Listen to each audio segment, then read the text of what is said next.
Ika-30 ng Hunyo naganap ang sabayang panunumpa sa tungkulin ng mga bagong halal na opisyal sa buong lalawigan na may temang sabayang panunumpa, nagkakaisang pamamahala para sa lalawigang dakila. Ito ay ginanap sa Bulacan Capitol Gymnasium, lungsod ng Malolos. Sinimula ng programa sa isang Thanksgiving Mass na pinamunuan ni Reverend Monsignor Andres Valera.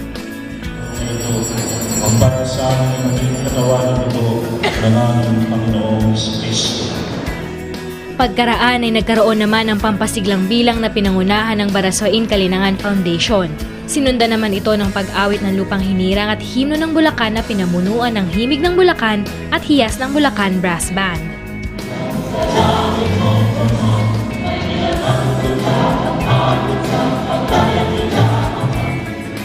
Nagbigay naman ng kanyang pambungad na pananalita si Vice Governor Daniel R. Fernando. Kamakailan lamang ang bawat isa sa atin ay ninindigan sa presinto. Bumoto tayo ayon sa ating karapatan at konsensya. Hindi tayo magmula sa tungkulin nating ipaglaban ang karapatang ito. Kaya ang inyong lingkod ay tigibang pasasalamat sa tiwalang inyong pinagkaloob. Hayaan ninyong may pamatid ko ang aking taus-pusong pasasalamat sa lahat po ng tulong at suportang aking tinatamo. Hindi lamang para sa halalang landaan, kundi lalo higit sa 3 taon na kayo ay aming kaagapay sa bawat proyekto at programa ng ating pamahalang panlalawigan. Katuwang ang ating punong lalawigan sa itinataguyod ng 7 puntong programa o ang kanyang 7-point agenda. At ngayon, tumako na po tayo sa isa sa pinakatampok na bahagi ng programa. Ating saksihan ang panunumpa ng ating Governor-elect na patuloy na manunungkulan bilang punong lalawigan ng dakilang lalawigan ng Bulacan, mga kababayan ang kagalang-galang Wilhelmino M.C. Alvarado. Taas ang inyong kamali.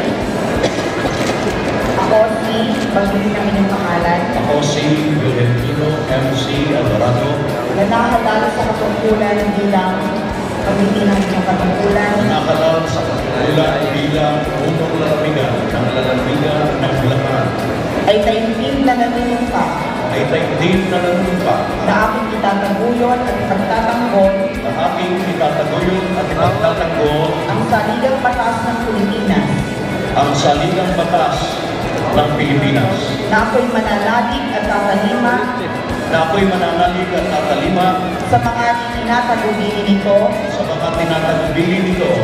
susundin ko ang mga batas Susundin ko ang mga batas at mga kausang pinag-iiral at mga kautosang pinag-iral ng mga sadyang itinakdang may kapangyarihan ng mga sadyang itinakdang may kapangyarihan ng Republika ng ng Pilipinas Republika ng Pilipinas. at kusa at buong laya kong babalikatin Ang kusa at kung laya kong babalikatin ang pananagutang ito ang pananagutan ito ng walang kasubali ng walang pasubali o hangaring umiwas. o hangaring umiwas. Kasihan nawa ako ng Diyos. Kasiya nawa ako ng Diyos. Muli palakpakan natin ang ating halal na punong lalawigan, kagalang-galang Wilhelmino M.C. Alvarado. Sa kauna-unang pagkakataon sa kasaysayan ng ating dakilang lalawigan, binuksan ko ang pintuan at tanggapan ng punong tigapagpaganap ang tinanggap ko nang walang sinisino sa katayuan man sa buhay, sa pikas at tanyo, sa pinag-aralan at maging sa ilang ang kasalian, ang lahat sa ating bulwagan at hapag, upang aking maipadama sa bawat Bulakenyo ang katotohanan ng paglalarawan ng demokrasya bilang pamahalaan ng mga taong bayan, umiiral para sa mga taong bayan at tinutustusan ng mga taong bayan, a government of the people, for the people, and by the people.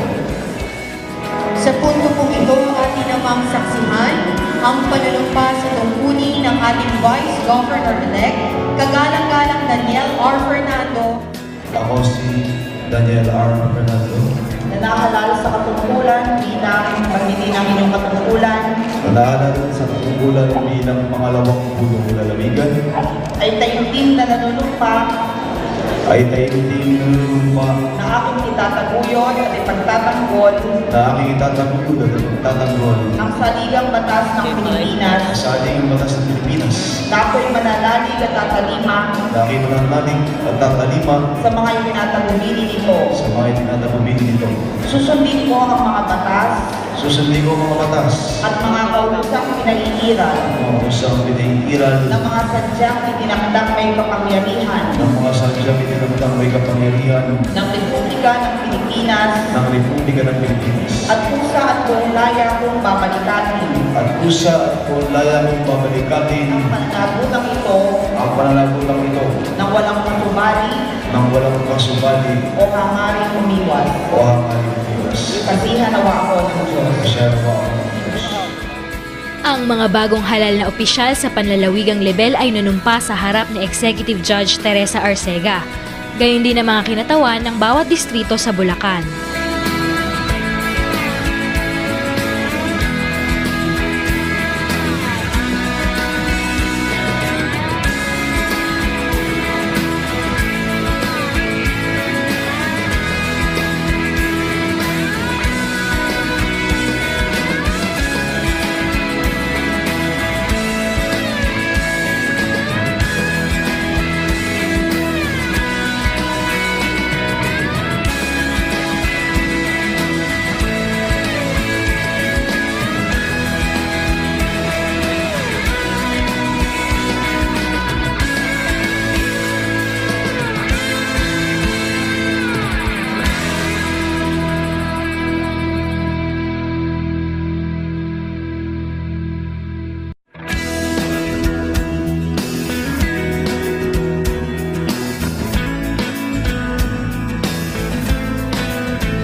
Samantala, ang mga nahalal na opisyal sa 21 bayan at 3 lungsod sa lalawigan ay nanumpa naman sa harap ni Governor Alvarado.